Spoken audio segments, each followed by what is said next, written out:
MacDonald Prosilience series. Today's topic will be on the cybersecurity and new ways of working.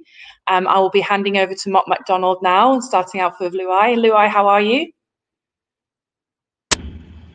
Yeah, hi Alexia. All good. Okay, great. We can start with Lebanon. Okay, thank you very much. Assalamu alaikum. Good morning, good afternoon, everybody. Thank you for joining the second session of the Mott MacDonald Prosilience series. Just for reconfirmation, if the voice is quite okay, is that fine? Okay, I will take that as a yes. Perfect. Okay. My name is Luai Khder. I'm the Regional Development Director for Mott MacDonald in the Middle East region.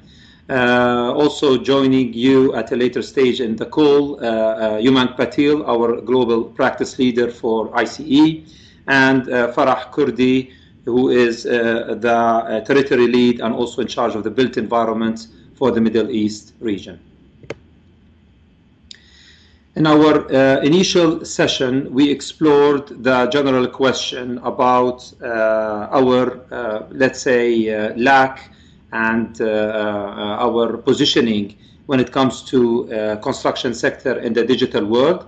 And we have seen a very slow progress in adopting the digital transformation. So in this journey, in fact, it's up to us. Do we want to change the way we work? Or do you want to stay and drive in the slow lane? We explored in the first session that there are ways and means that we can accelerate this, and this session today will be expanding on the same topic. But let me start by having a recap on the definition of prosilience. So the word prosilience has two fundamental components. You have the proactivity and the resilience. To put it in a business context, it's mainly it's the act of providing resilience in any system through proactive mechanisms, such as simulation, prediction, Internet of Things, digital twins, etc. So in this series, we're trying to put some light on some of the challenges, opportunities, and go in depth with in some of them. So the first session, we did it on the 29th of April. We explored the smart infrastructure and the digital ventures. Today's session will cover cybersecurity and the new ways of working. And in a couple of weeks' time, we are going to explore in depth the design for manufacture and assembly, DFMA, and the future mobility. In case the interest continued within the audience, we might have also the appetite and interest to expand it beyond these sessions. It depends on you guys and on the response and the feedback we receive.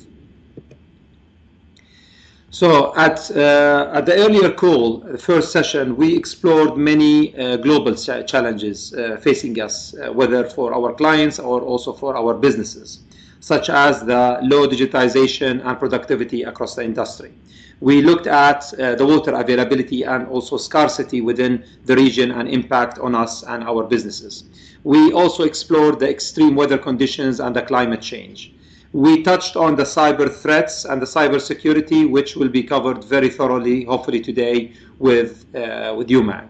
And last but not least, we looked at the population concentration and capacity failures in systems.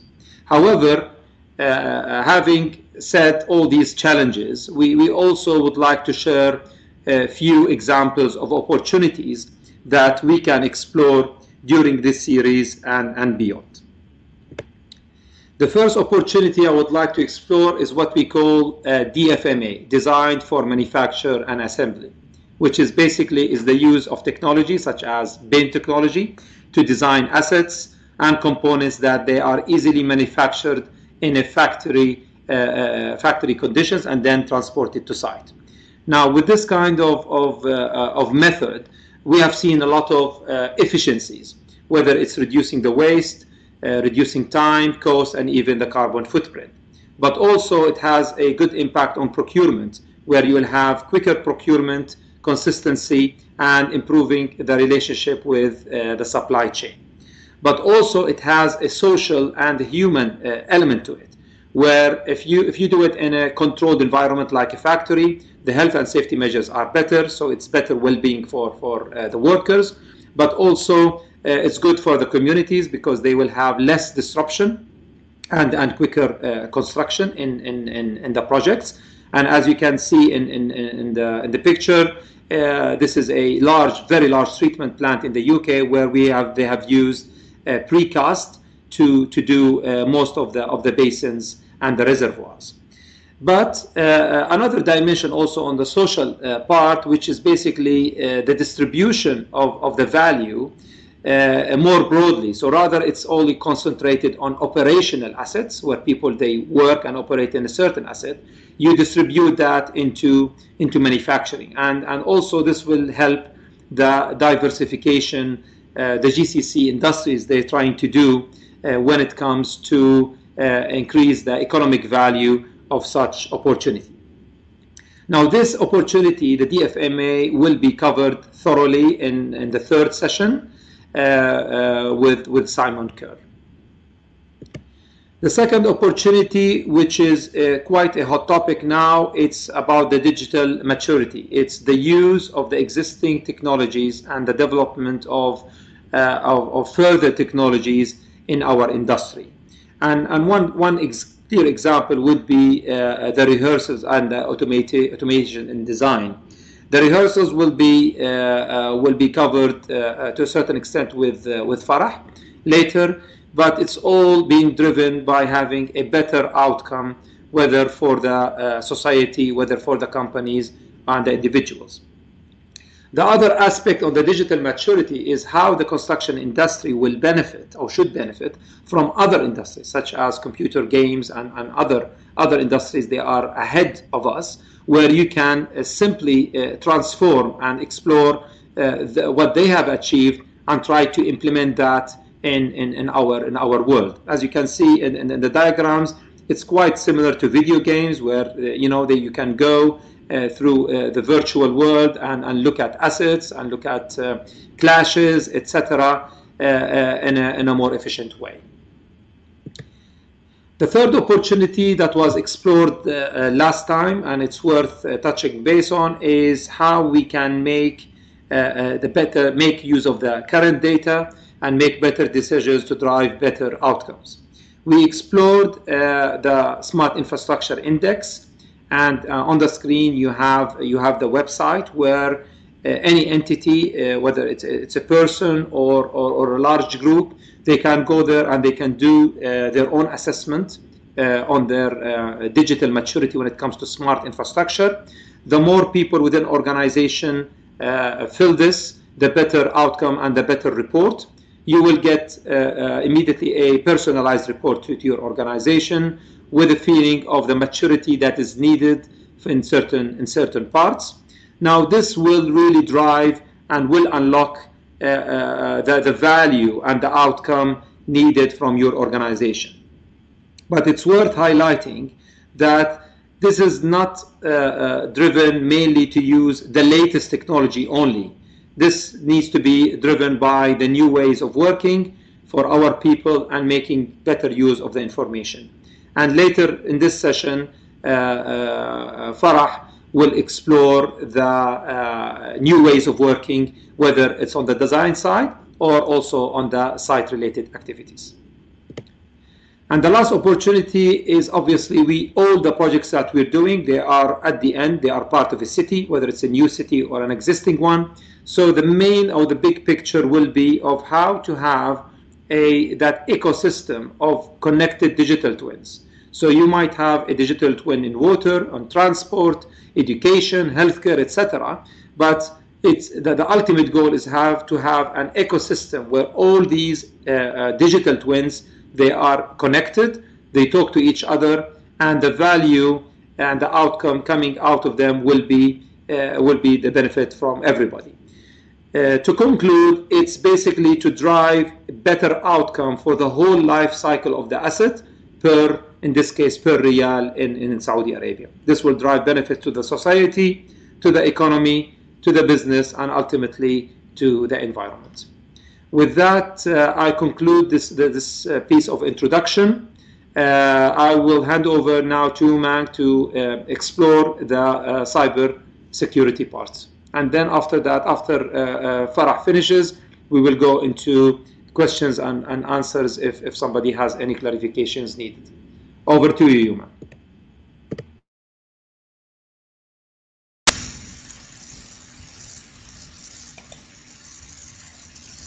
Great, thank you, Luay. Good afternoon, everyone. My name is Umang Patel.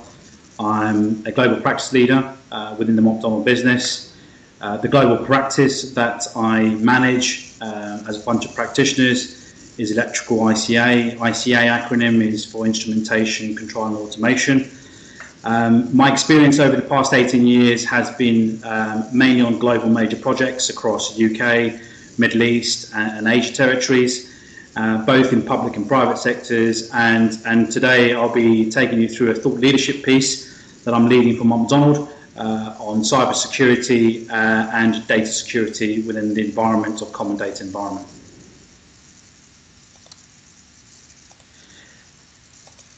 So for the next 15 minutes, this is the content that I'll be taking you through. Firstly, we'll start off with the relevance of what is cyber and data security and what does it mean. Then we'll be talking around how we shift our delivery from a very traditional engineering process to a digitally operated work stream. We talked about digital and smart infrastructure, digital twins, as Luay introduced us to this webinar. We'll be driving and discussing how that data is managed and how that information is managed within the common data environment. Then I'll be taking you through how we would review the risks that are associated with external threats and how the industrial revolution change is going to impact not only operational technology but also industrial Internet of Things.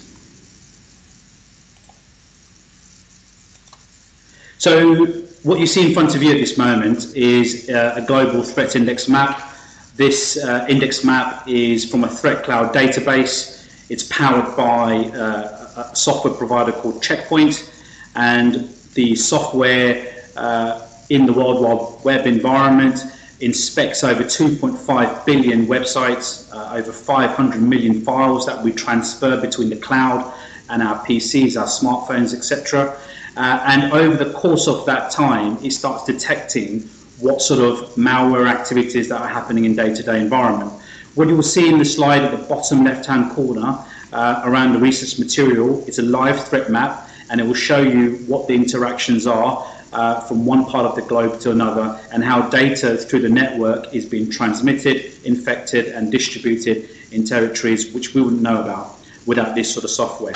So just for the principles of common ground here, malware is pretty much a software intentionally designed to cause damage to computers, client servers and also computer networks.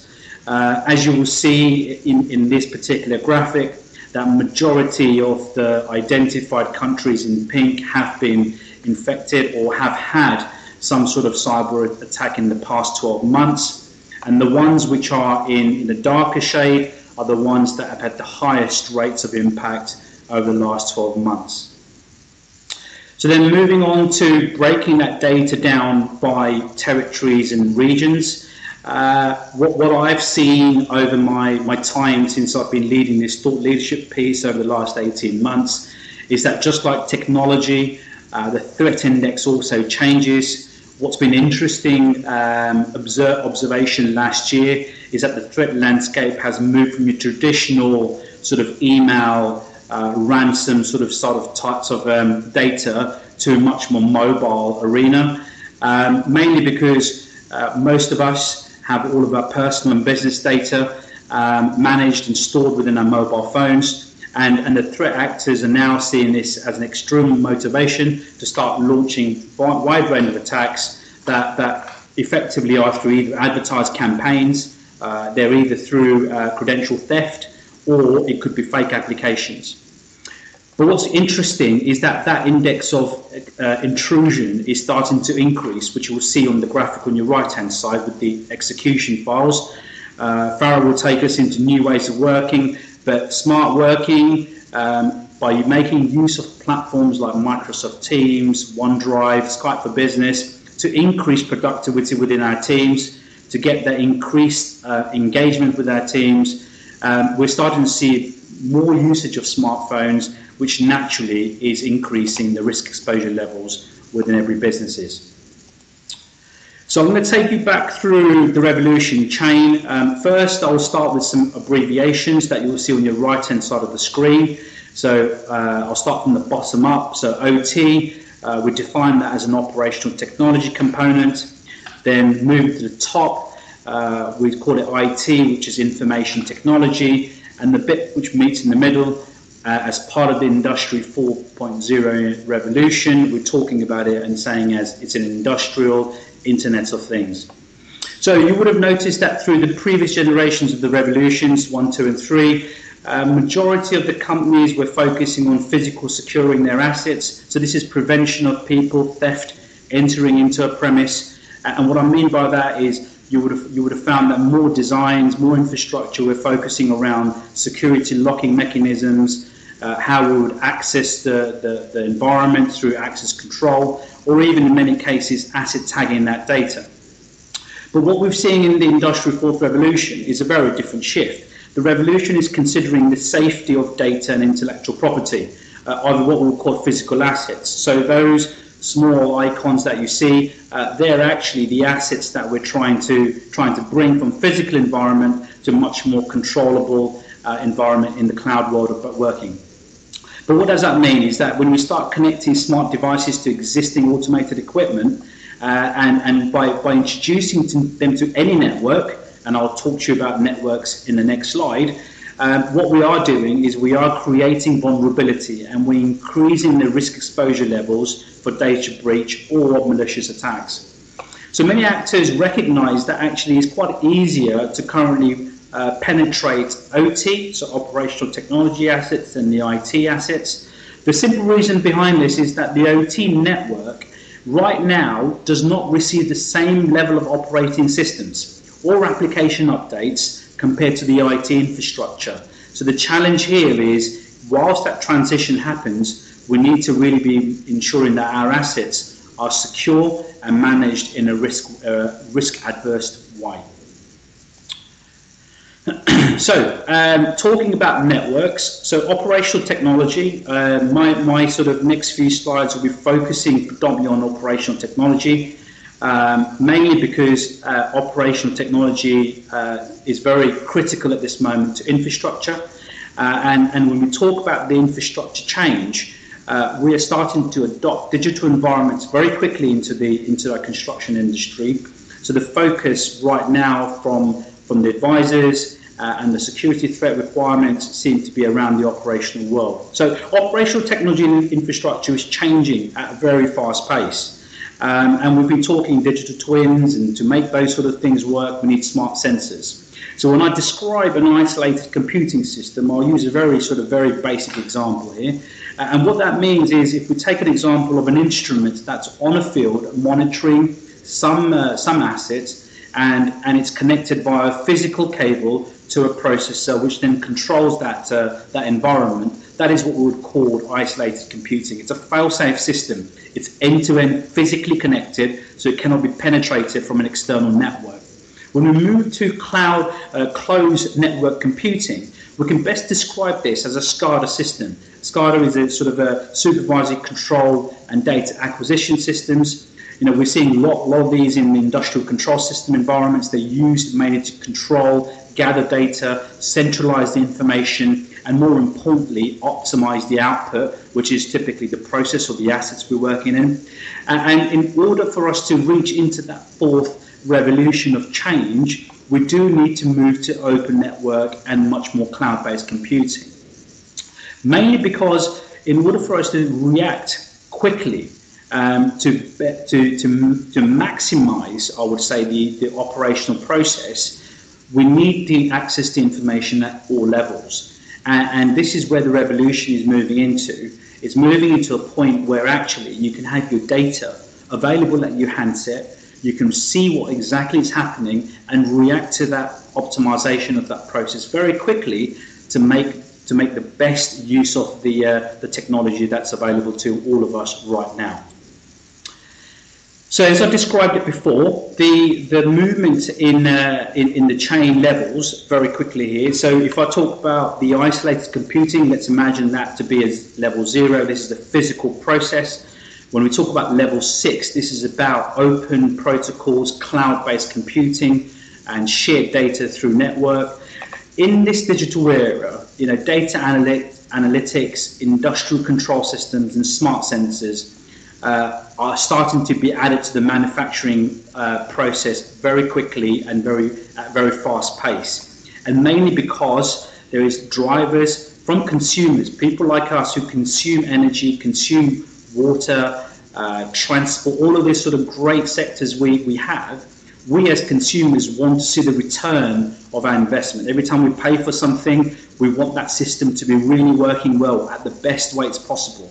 So as consumers, we're driving this increase in change and a rapid development in technology, which actually will benefit in the long term, but also as we increase that efficiency and start sharing more and more data, what we're starting to do is increase that risk level in the operational technology world, simply because, as I mentioned earlier, the necessary updates and the hardware transitional change hasn't yet evolved to a place where the IT infrastructure is.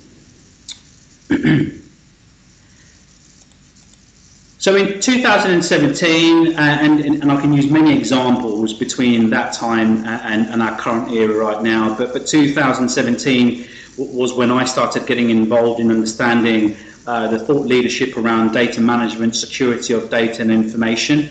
And during that time, in that 2007 bracket, there was a major attack on one of the oil giants in Saudi Arabia. It appeared at that time, when you look at the data, that the actual application was designed to cause the safety controllers at that time, which is the industrial control systems, to stop working, which would have naturally created an explosion of the plant. The attack, apparently based on intelligence of data, failed only due to the coding error in the malware that was the software that intruded the system and actually caused the equipment to shut down. Now, should have this attack been successful in any way, it would have taken a considerable toll on the business, and the potential risk would have been to human life. So, in GCC, I have seen a huge amount of infrastructure that still utilizes operational technology, and there is a reason behind that. Operational technology has a larger lifespan than IT hardware, and naturally we have to wait 10-15 years for that asset to be replaced. So what we do need to do right now is think about how do we secure those assets during this critical time when we start driving that optimization in process and driving that efficiency in design, particularly in the newer build construction programs. So common data environment is very important to us, and we talk about it, in every project life cycle. So to create a digital ecosystem, it really is vital for everyone to understand data security and asset connectivity. This is not about managing security of IT infrastructures. I'm not talking about IT here, because we feel that the IT infrastructure has sufficient resource, technological upgrades, hardware, security providers that actually secure that infrastructure really well.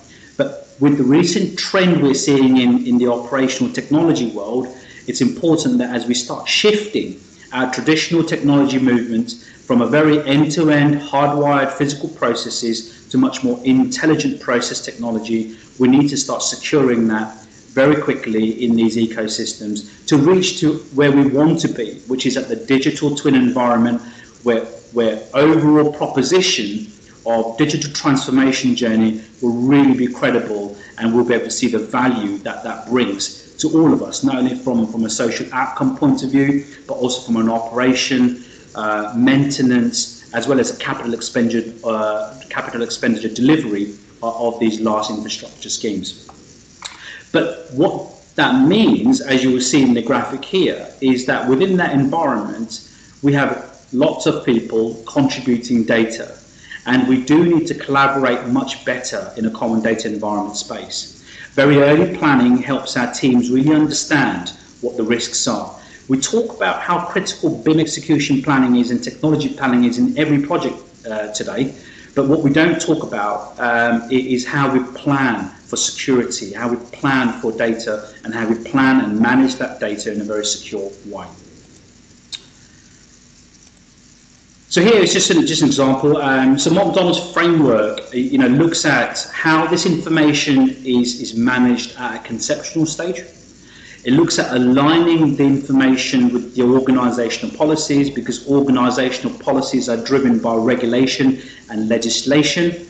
And this information then is paired with procurement strategies to ensure that everybody in that supply chain, including the vendors, suppliers, client organisations, consultants and delivery partners, really understand the boundaries of that design scope and that procurement scope. And what that means is that we're trying to understand that risk very early.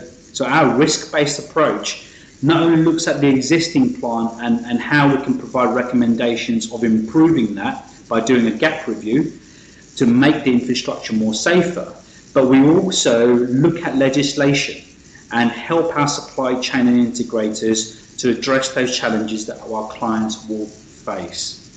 This particular example is in Singapore, which I've given here. We looked at a desalination plant there. We looked at doing a gap review for an existing client there. We looked at how the legislation and the new act had an implication on those assets and why those assets needed to be made safe because it's classified as critical infrastructure. And more importantly, we had worked in partnership with the supply chain and the integrators to provide our clients a safer platform and a robust infrastructure program. We see daily now stuff coming up, in news, and we see lots of information around what new threats reside. Just like the digital transformation journey is evolving by day, the security of infrastructure is also evolving. With the COVID-19, and how we're dealing with that right now, particularly with smart agile working and new ways of working, with Farah will dive into shortly. Security of data and information and keeping our employees safe as well is a very key part of our roles. And where I'm seeing the shift in the pattern is that recently Gartner publicised within their applications, and they were saying that by end of this year, due to the result of COVID-19, nearly 100% of the large enterprise organisations will be asked to report on data and also cybersecurity to their board of directors to really understand what technological risks they do have. What's important for us to say is that the revolution is moving in the right direction. The digital transformation, moving to smart cities and moving ultimately to digital twins, is really where we want to be to drive the best outcomes for our people and the environment our people live in. But along that way, we have to help that transition happen. And that transition will only help if we combine the need of our engineering expertise with our IT expertise to deal with the operational world, where currently there is a deficit in skill set. And by bringing the experience and the IT together, we will have a safer way of working. So on that note, I would like to thank you, and I will now pass it on to Farah. Thank you, Umang. Thank you, Luay. Hi, everyone. Good afternoon. My name is Farah Kurdi, and I'm the Abu Dhabi Territory Lead in Mott MacDonald. I'm also leading the built environment sector in the Middle East. I'm happy here to be with you, and I would like to thank the Big Five for coordinating this event. I'll be talking about, as Umang and Luay pointed out, I'll be talking about the new way of working, giving you a little bit of a brief of what we've been doing here in Mott MacDonald. So before I start, I'm just going to share with you the vision that we have with regards to the digital delivery. And this vision has been with us for several years now. So it's not something new that we're adopting right now. So what we're saying is to truly become digital by default, we must embrace digital working behaviors. And with that, you will boost efficiency. That's part of our strategy, and that's what we've been aiming for the last years. Before we go about the new way of working that obviously was triggered by COVID-19 and everything that we're going through right now, I wanted to share with you where we were in terms of our industry. And as correctly pointed out by Luay and also commented by Umang, we are lagging behind against other industries. I've used some statistics for the US because the US have the infrastructure in terms of internet and connectivity. But when you look at it, you'll see that we are lagging behind in terms of occupation and in terms of industry. And actually, we're at the lowest. You can see in terms of occupation, we're at 1%, and in case of industry, we are at 3%. Now, there are several reasons why we are there, and it's not probably a true representation, because there is a majority of work that needs to be done physically on site, which means that working remotely or working digitally becomes an issue. And I'll deal and talk about it in the coming slides. So COVID-19 happened, and within a couple of weeks, we ended up working from hundreds of offices globally to thousands of workplaces. Now, within these 2 weeks, I'm not going to say that we didn't have challenges. We did have some challenges, but the challenges revolved around the logistics of people moving out of our offices and working from home. We've been working considerably, as I said, remotely and through an agile working space. And the reason that those challenges were managed quite quickly was because of the existing experience that we've had through our team members in collaborating. And the most important things are the behaviors that were in place already to help us in doing so. We also had existing IT infrastructure. So in terms of the investment that we had from our team, the existing infrastructure was there. The cloud strategy has been with us for the past 4 years. And one of the things that I wanted to re-emphasize again is that the agile culture that we were promoting was already in existence. So if anything, with COVID-19 happening, it's just accelerated the work from home or the work from distance between our team members. So what you see right now here is the map showing the different offices that we have globally within Mott MacDonald. And the reason that I'm putting this map on in the presentation is basically to identify that before COVID-19, as is with our also colleagues who do the same scope, we work from distance. I rarely see any project that only works from one region or one office. Usually you're talking about 5 to 6 offices at any given time with different time zones. We also implement a global design services, which provide the services from India, and also we have offices from Europe. So if we are to talk about how we deliver design, we have been delivering design through a distant working strategy, and we've also been implementing and coordinating through that. Now, I've shared with you, the different offices that we have, what our strategy is, but behind that, there are software and tools and behaviors that helped us in proceeding and in being successful in that strategy. So, the reason that I have it here is the new mindsets and behaviors. One of the things that we've implemented is to integrate software tools. So with Autodesk and Bentley, the only tool that we use in addition to them is Microsoft Office 365. The integration of these software tools is very important. It makes streamlining of the process much easier.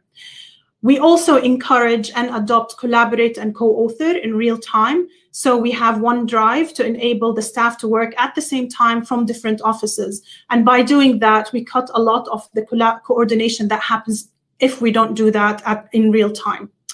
We also encourage to meet virtually. And that's one of the things that I've noticed when I first joined Mott MacDonald. There are no phones on the desks. We all use a different online communication tools to meet virtually and to talk with each other. And that's a very extensive exercise that we do.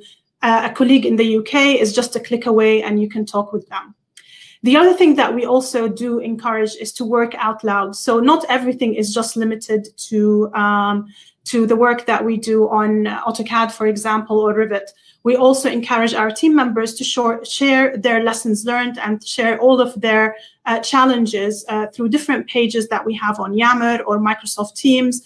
We have senior team members that adopt this work out loud initiative, and it seems to be proving very efficient. And one of the things that I also find very good is to analyze your own data. And it's more so important right now with the way that we're working. And basically, this own data on a weekly basis, you get an analytical report on how much time you've spent on focusing and how much time you've spent on collaborating.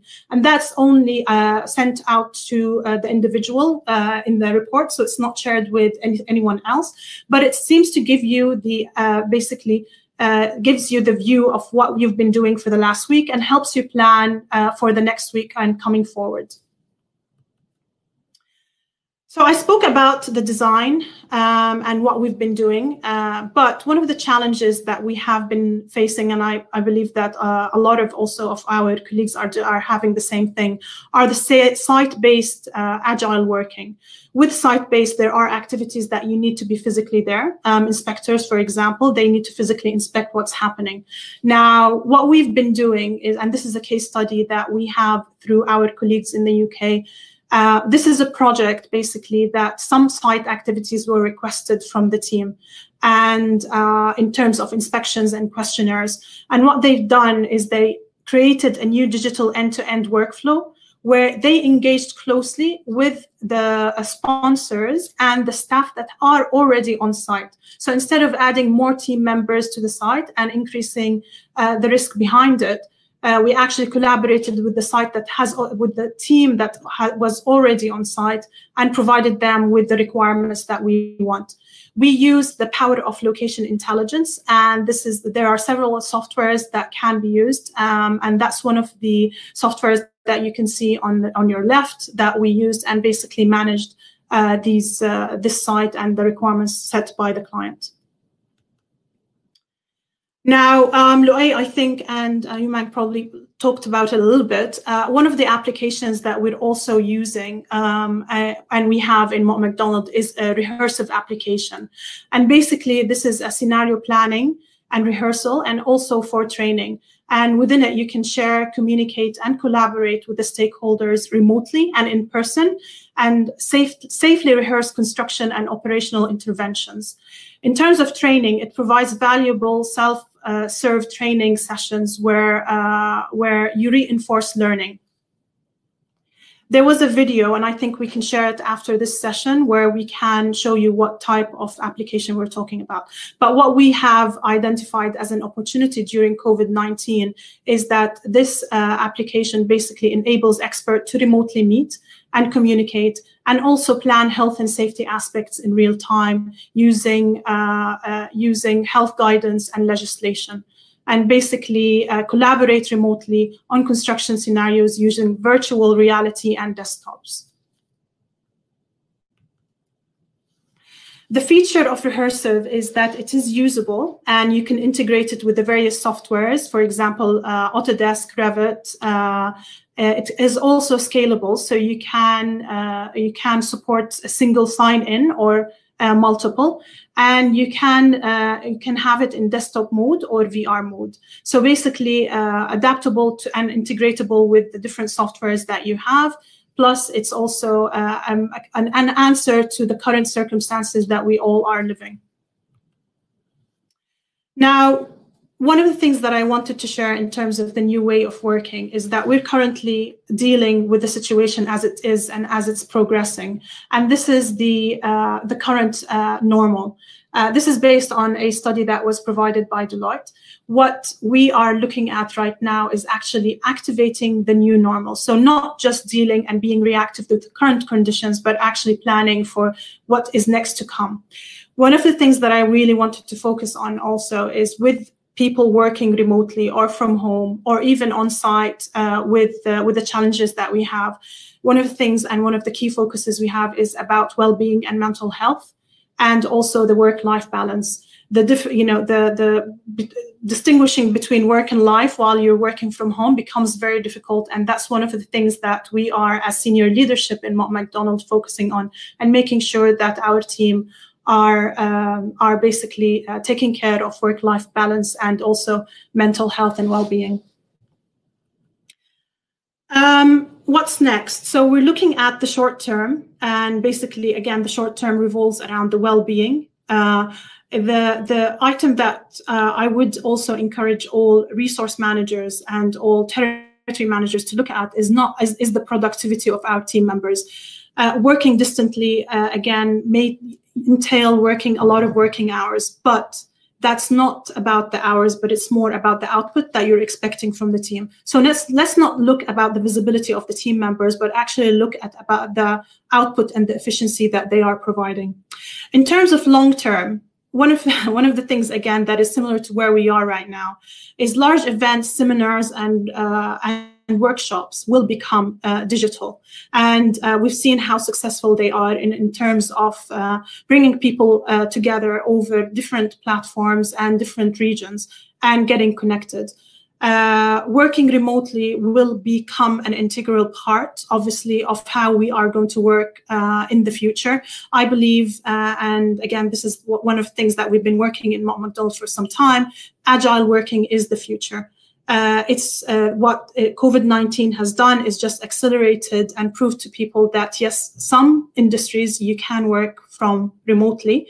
And as I said, you'll always have some challenges, but that can be resolved with the different type of applications that we have there.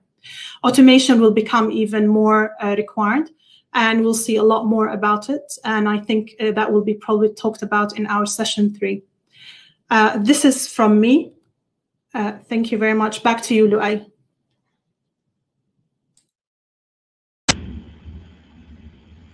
Thank you, Farah, and thank you, Umang. Just to conclude, as you can see on the screen, you have the contact details, mainly the email and the LinkedIn identity for all of us. Feel free to reach out as needed going forward. Alexia, will you start the process of questions, if there are any questions already? Yeah. So we have a question from Khaled, and I think it's directed for you, Umang. It says, how is the information security impacted by coronavirus or not? Could you please verify?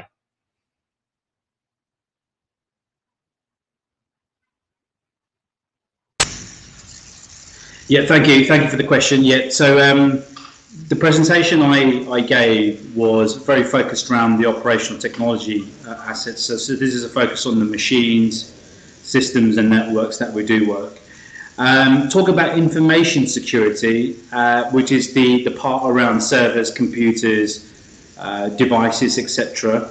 You would have seen on that threat matrix that I showed, I think it was the second or third slide, which showed that we are starting to see an increase in the number of intrusions to devices, particularly smartphones, as the landscape now changes, as we've been talking about today, around agility of working, data being available to your handset. So to answer your question directly, there has been an increase, and last year's trend suggested that it's getting worse by the year.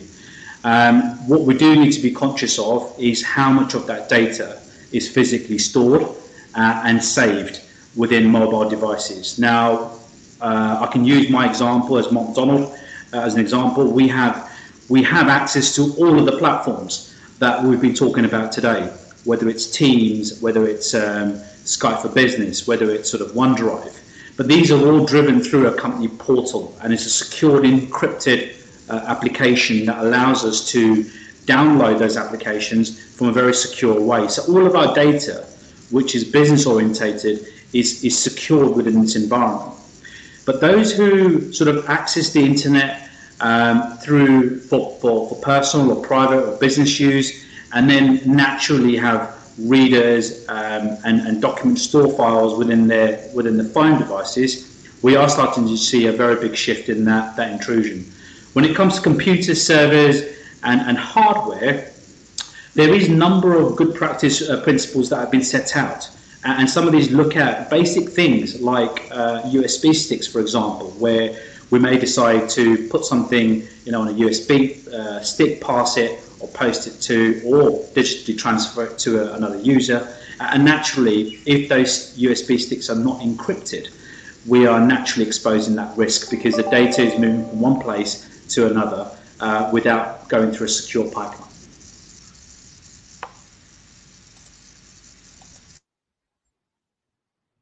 Thank you. And the next question comes from Riyadh. It's for Farah.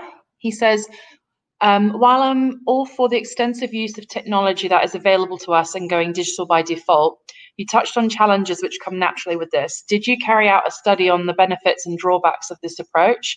Did you benchmark output with things that you lose, such as personal interaction, building strong working relationships, etc.? In short, how far does this way of working overweigh the traditional way?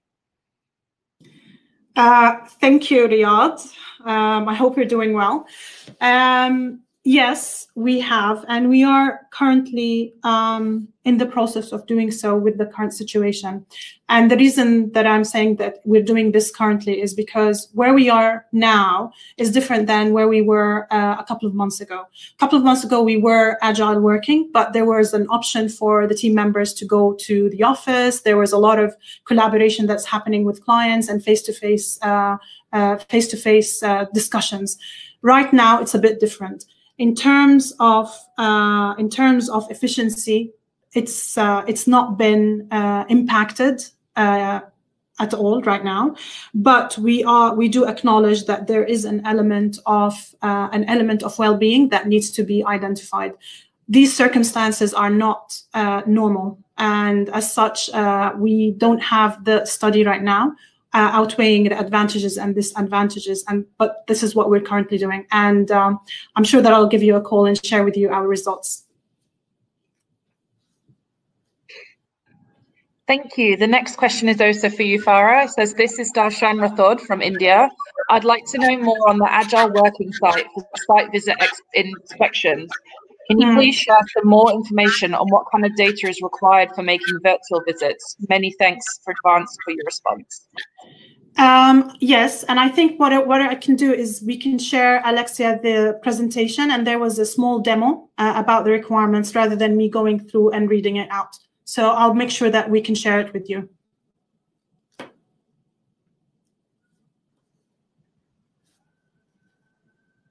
Thank you. The next question comes from Mohammed. He asks, do you think that automation and programming skills will still be on demand very soon, or will it be long term? I mean, in AEC design.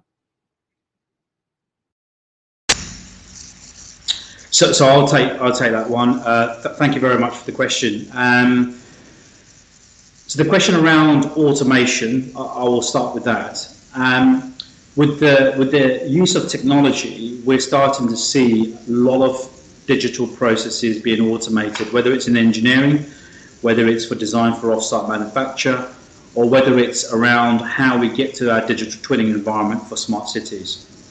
But what we are seeing is that as part of this revolution, the Industry 4.0 revolution, smart sensors will be very much the key data delivery product into that sort of overall digital environment through many years to come.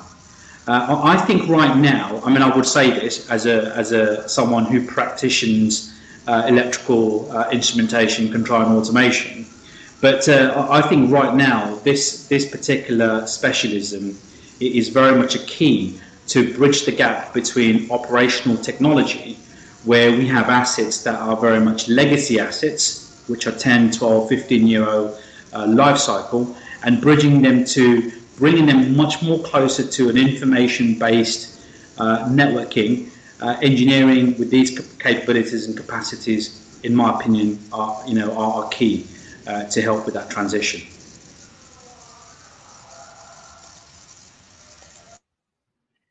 Thank you. Riyad Osa asks, do you see clients buying into the new way of working? Yes. Before COVID-19, there were some challenges in convincing the clients about working remotely.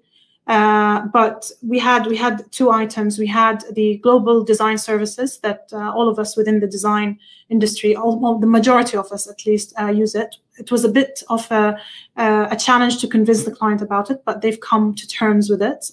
It does not, as I said, affect efficiency, and it provides for a more streamlined process.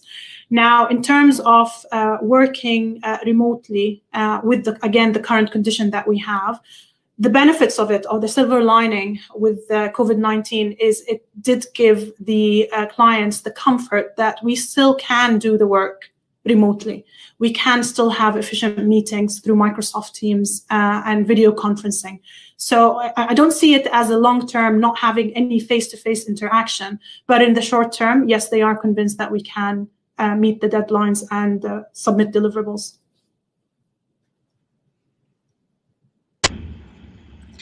Yeah, thank you, Farah. If I may add just a couple of statements over here. I think also, Riyad, it depends on the type of projects and sectors you are involved in. So in our business, mainly we deal with infrastructure, and the way we are organized within the Middle East is accordingly. So we are working predominantly on water, power projects, critical infrastructure, social housing, etc. And we have seen that these projects, they were least impacted when it comes to continuity of work, because they are all needed project and critical. Hence, that also drove the clients to be more flexible in their approach and in their understanding. So if you have a client before that he was against cloud sharing and remote working, as Farah mentioned, they are more receptive, because the ultimate goal is the continuity of that sector and that project, because the impact of losing that is far damaging than looking at the process itself.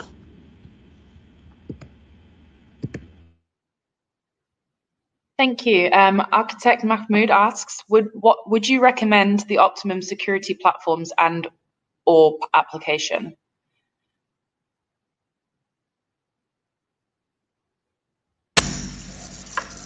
Thank you again for the question. So from a software platform perspective point of view, there are a number of them available in the space, and each one of them has a different need for a different business stream. What we've been focusing today on is to raise awareness around the operational technology part. We know and we do recognise that IT, part of any vertical stream to bring it closer together to industrial Internet of Things, is a very mature market. It's mature from a point of view of that you've got a number of great cyber security providers that look at securing the infrastructure when it comes to IT. But there isn't many available within the market that focus on predominantly securing the OT part, which is why attackers, sort of those who have intent, look at that operational technology as a weakness. So to answer your question very straight, I think it's very business focused for IT, because IT platforms have a different requirement from network switching, service, client service, business operations, and different providers offer different level of service, particularly around maintaining response and discover times. But when we talk about operational technology, there isn't many around, and right now we've seen probably Schneider's, Siemens and ABB who typically do provide those industrial control systems, take the leading foot forward of trying to understand how they can protect those assets, which ultimately benefit the client.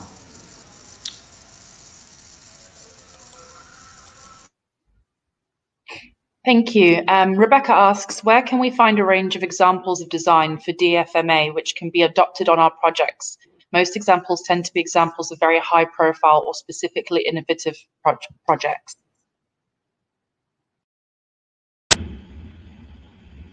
Yeah, thank you for the question. As I mentioned earlier, in the third session, which is scheduled later this month, my colleague Simon Kerr will explore more the DFMA, and he will share more examples. But on top of my head, DFMA is not new to the Middle East, especially in the built environment domain.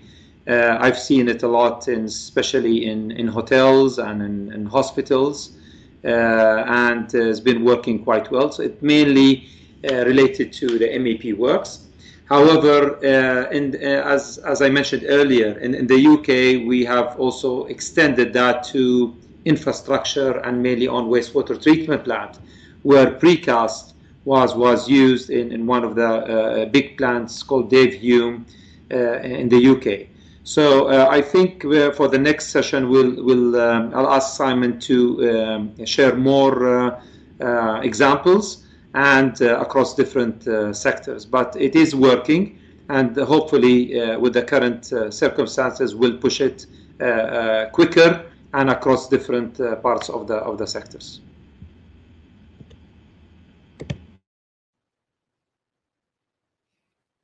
Hussam asks, cybersecurity is a big concern. Shouldn't we establish the business continuity plan as we are more depending on working remotely?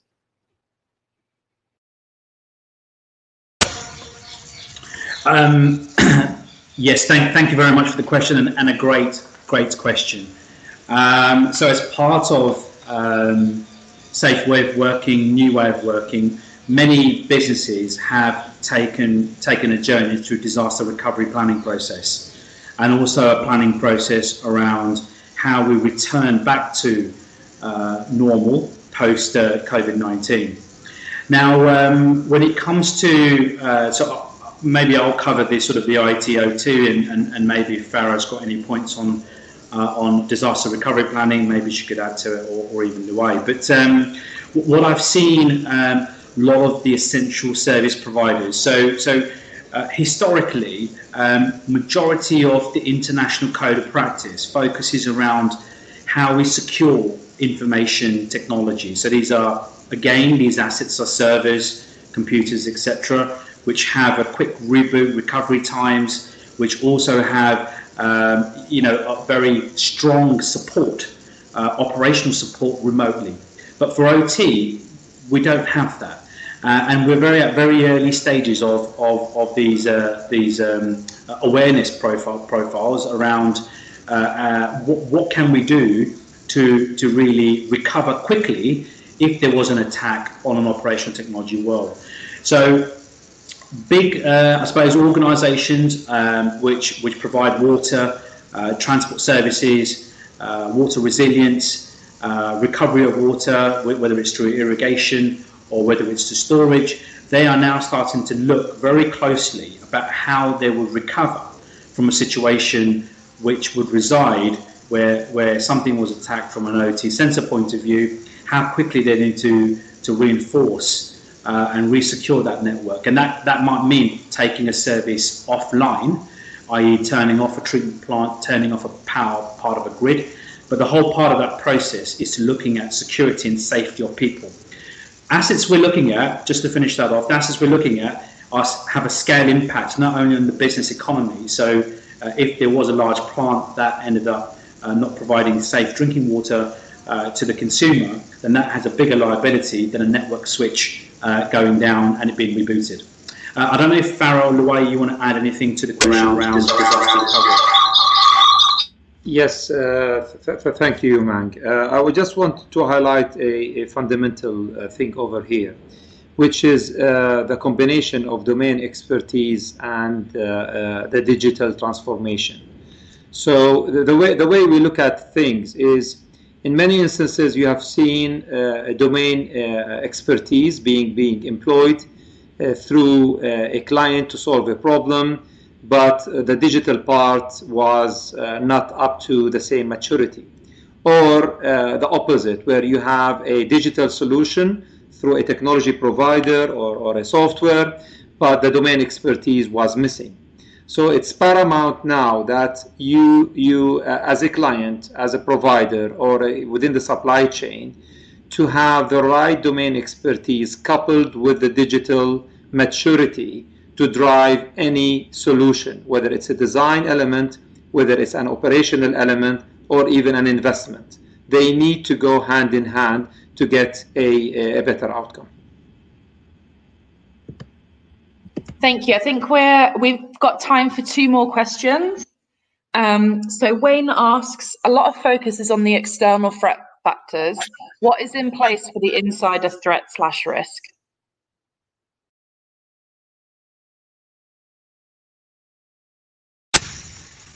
Thank you for the question, Wayne. So a good question around how do we start looking at security of systems internally, and I'll take it back to the sort of the operational part of the world that I tend to focus on.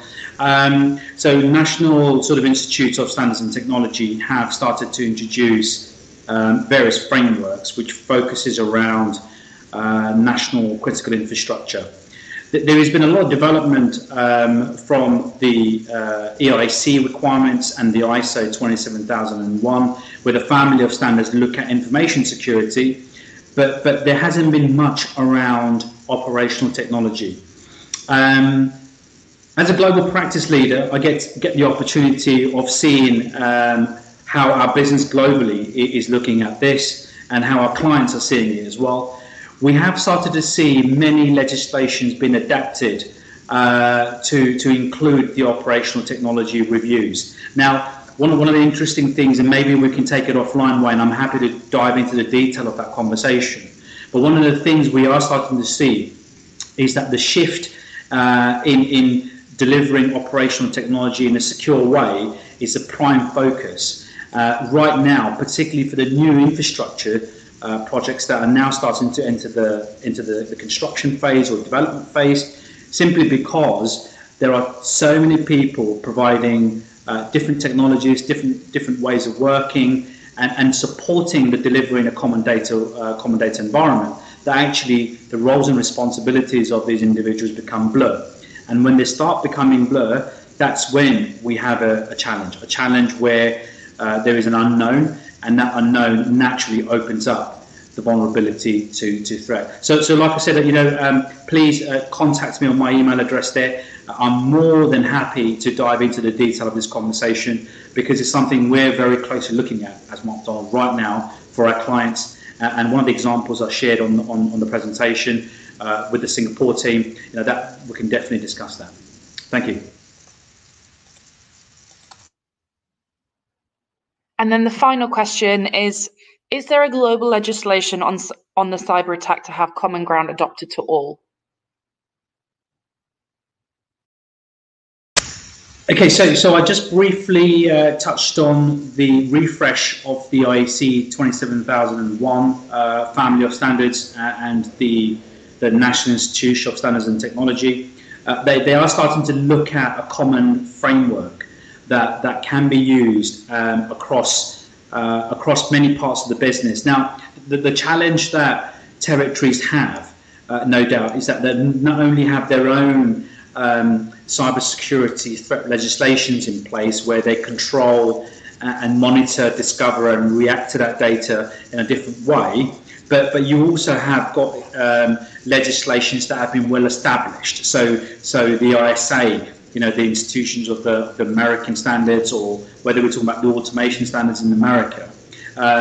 So the most common ones there are the NSI ones and the ISAs, which is, I think, is 62443. But these particular standard focuses very heavily on industrial control processes. Now, a lot of good practice that has been gained from North America has now started to enter a lot of these legislations and a lot of these refresh of standards. So particularly the NIST framework, so that's the National Institute of Standards and Technology framework, that specifically brings all this good practice together and starts focusing on the operational technology.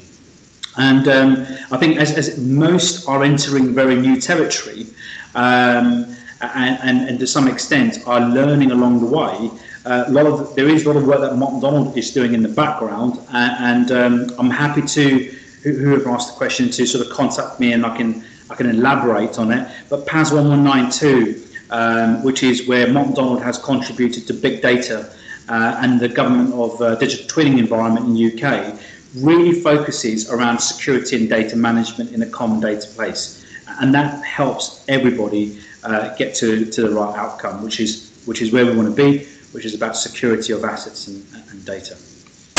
Thanks, Richard.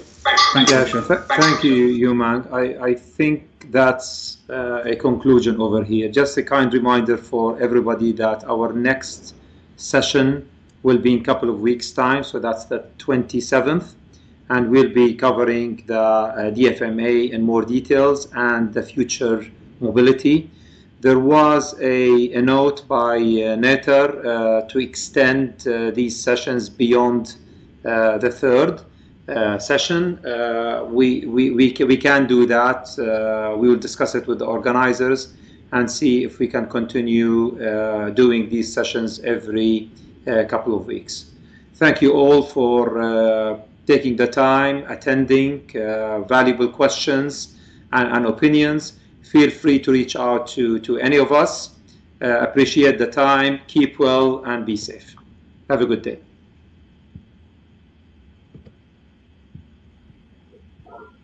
Thank you so much, everyone, for attending today's webinar. Thank you so much. Just to let you know that this webinar has been recorded, and we will share the presentation and the recording with you in a couple of days. So you'll receive that via email. Thank you again so much to Umang, Farah and Luai for today. We really appreciate you coming on and running the webinar. And then, of course, we'll welcome you back for the next in the Prosilience series, which will be on the 27th of May. Thank you very much and stay safe. Thank you.